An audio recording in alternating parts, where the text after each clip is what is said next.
Did you know Splatoon used to be tofu blocks shooting each other with ink? A few years later in development, those are now inklings, and we're all obsessed with them. In this video, we will find out the history and evolution of Splatoon.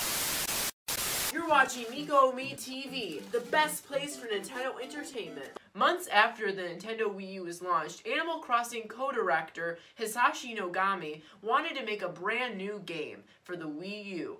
He grabbed 4 other Nintendo geniuses, and from then on, they went to create what we now know as Splatoon. It had been over a decade since Nintendo introduced a new character to the Nintendo family. That was Pikmin in 2001. The team wanted to create something that was unlike any Nintendo game ever. They wanted to have something that was unique gameplay-wise, design-wise, something to rip apart the norm. They decided to take the shooting genre and flip it on its head, make a shooting game unlike any game before with Splatoon. 6 months of being at the drawing board, this is what they came up with. Yes, those aren't just squares, and that just isn't a little river of blackness. That is Splatoon. That is tofu blocks shooting each other with ink. Player 1, player 2, shooting each other with ink. Whoever has the most ink on the field at the end of the match wins. Gameplay-wise, that's pretty dang similar to what we have now in 2018 with Splatoon.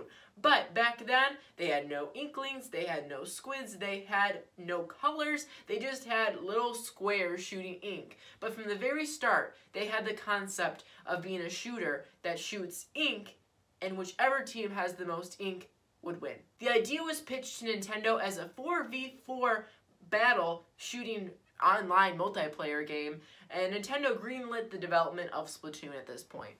When it came to developing the game itself, the team actually struggled quite a bit with character designs and what the game was going to look like.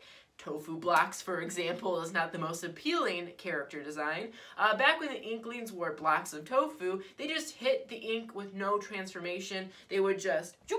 They wouldn't transform, it wouldn't be from black to ink, it would just be, boop, they're going faster. When it came to what the characters would actually look like, they actually considered making the game up of Nintendo Mario characters. Could you imagine what it would be like if that was the case right now? Where it'd be a team of Wario versus a team of Luigi, you're Peach, your partner's Mario, and you're spreading ink together. It would have been crazy. Honestly, in my head right now, that sounds like a lot of fun, playing Splatoon as Mario or Yoshi, but in my head, I'm very, very grateful for being Inkling Girls and Marina and Pearl and Inkling Boys and all the unique character designs we got in this game. Though, before they even created Inklings, they went to rabbits. They picked rabbits because it would make the most sense that their ears would be showing in their ink. I don't know, don't look at me, look at them. But it was a very, very odd idea, and when they showed the game to the creators and Nintendo, and when they showed the game off and had people play with it, they were like, why are they rabbits? Well, rabbits don't shoot ink, squids do. So they went back to their drawing board and they redid the character design and changed it from rabbits to squids. When Nintendo created the Inklings and the Squids, they had Inklings in the shape of humans. So it was basically a squid looking like a human. It wasn't a human looking like a squid. It was a weird, like, it was a weird squid humanoid thing, where today they made it a lot more likable by adding human-like features. They thought that squids potentially were just kind of too off-putting, kind of scary, especially those humanoid squids. When they decided to make squids look like humans, they also decided to give them clothes. They thought the more you can customize your Inkling, the more characterization you'd give it, the more you would like it, and the more appealing it'd be to the kids and the families that buy video games. So what they did is they looked at one of their favorite people in the team, and that person always wore street clothes to their meetings and to when they were developing games. So they're like, hey, why don't we just make them have street style? And just like the clothes, they also did the same thing with music. Someone on the team really loved rock music. Now with Splatoon 2, we're more in the EDM field. But back then, a lot of the people on the team loved rock music, so you're like, you know what? Let's add some rock squid music. Very weird, very out there, but they thought it was a very good idea. And in my opinion, that music rocks. The designers started off the Inkling design as exclusively female. At the first stage of this game in character design, it was only female squids, but they thought, you know what, let's have a contrasting design. Let's also add inkling boys. So they also added boys later in development. Then the game went smooth sailing for development.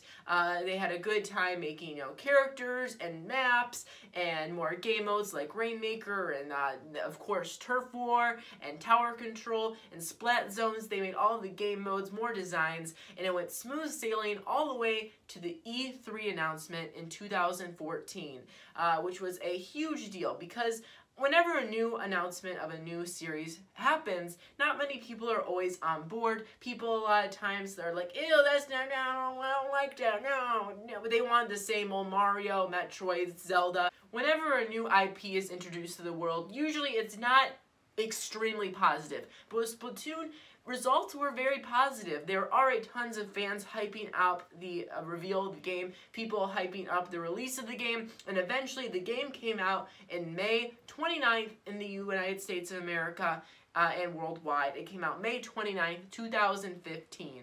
And I was there. I was at school all day that day, May 29th, being like, checking the time all day, all hour, the whole entire lunchtime. I was like eating my food. I was like, I could be playing Splatoon right now. And all day I was just complaining. I was like, I need to go home. I need to play Splatoon. And the second I got home, I got to GameStop and I played Splatoon all day, all weekend. It was a fantastic time.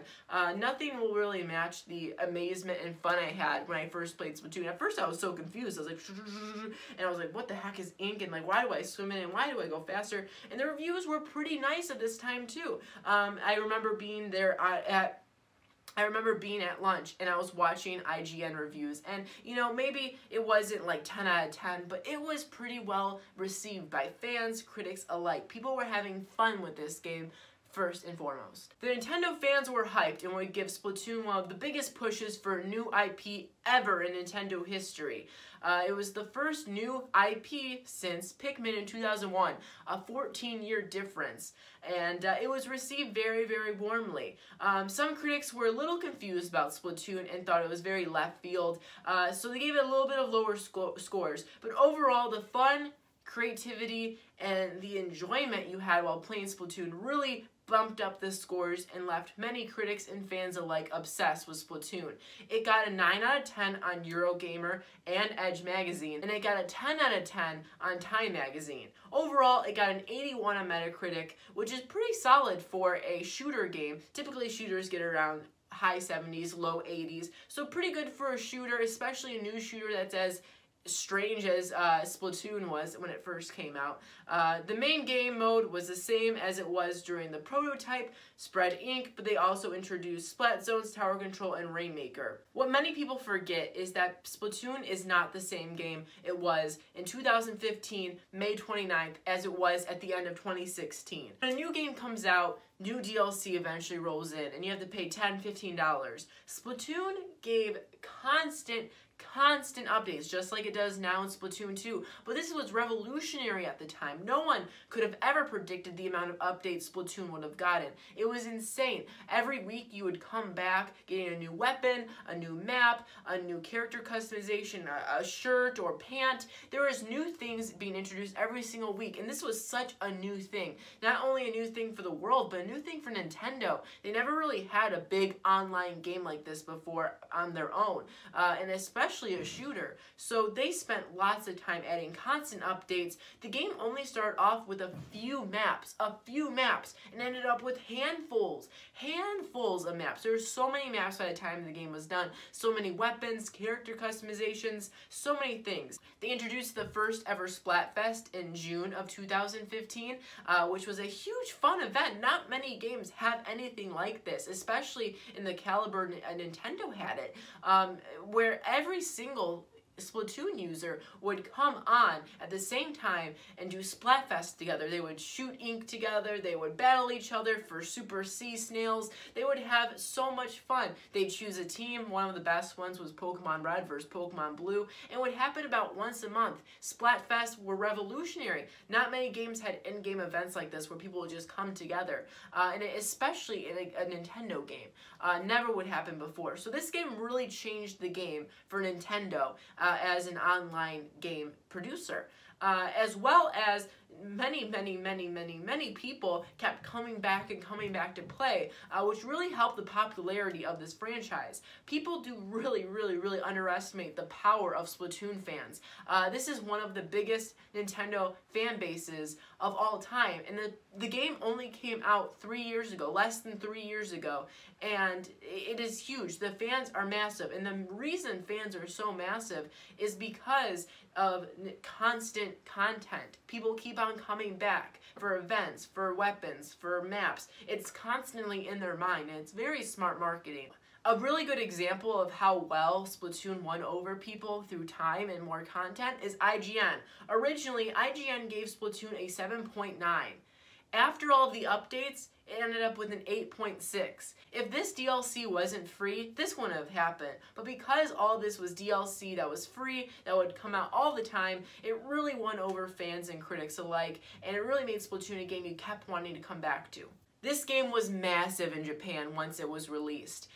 People would wear Splatoon shirts, Splatoon pants, Splatoon backpacks to school. They would play this game constantly. It was the best-selling new franchise since Wii Sports, nearly a decade. It's the best-selling new franchise of the 2010s decade. It has sold over 2 million in Japan alone. It has sold nearly 5 million worldwide, which is fantastic for a new IP. It's one of the best-selling new IPs of this decade worldwide, and it is doing amazing in sales. The original Splatoon demolished everything, especially in Japan, and it is amazing for how weird of a shooter it is. When people looked at it at E3 2014, people were like, what the heck is that? Sure, the response was positive, but from the general public that weren't huge Nintendo fans, they thought this was so strange. Now, people are obsessed with this. It is one of the best shooters out there. Then, a few years go by, right? There's tons of updates, maps, Splatfest, and then when the Nintendo Switch is revealed in October 2016, we see Splatoon. Splatoon play it in the trailer. Now, this looks like a revamped Splatoon at the time. We see graphical upgrades, we see some new weapons, but we don't really see too many new things, right? So in October 2016, when the new Switch trailer was revealed, we all thought Splatoon was just being ported to the Nintendo Switch. Go a few months later, in January, when the Switch was fully presented, we see Splatoon 2 revealed for the Switch, and the internet went crazy because Splatoon came out less than 2 years prior to Splatoon 2's announcement, a very quick sequel, and we see all of the new hairstyles, all of the new weapons, all of the new specials, all of the new everything. It was so cool. Then we got our first ever test fire. There was a test fire for the original Splatoon, but it was only about a week before it came out. With Splatoon 2, the test fire was in March, 4 months before the Splatoon game came out. Fantastic. It was so much fun. Everyone got on their Switch, played Splatoon 2. Everyone who didn't own a Wii U was shown off to Splatoon, and it was very fun. And since then, we got lots of new updates and features and directs, and Splatoon's own direct as well, where we got to see the new Salmon Run, where Inklings came together in a little band and fought off salmon to get upgrades from Grisco Industries, and we just saw lots of fun little updates. July 21st, 2017, Splatoon comes out worldwide and demolishes the #1 selling game in Japan in 2017. One of the best-selling games of the year worldwide. It ended up being the 4th best-selling Nintendo Switch game of the year behind, look at this competition, Mario, Zelda, Mario Kart. So it was the 4th best-selling Nintendo Switch game. It did amazing. It was the best-selling game in Japan, and it was received very well with new updates.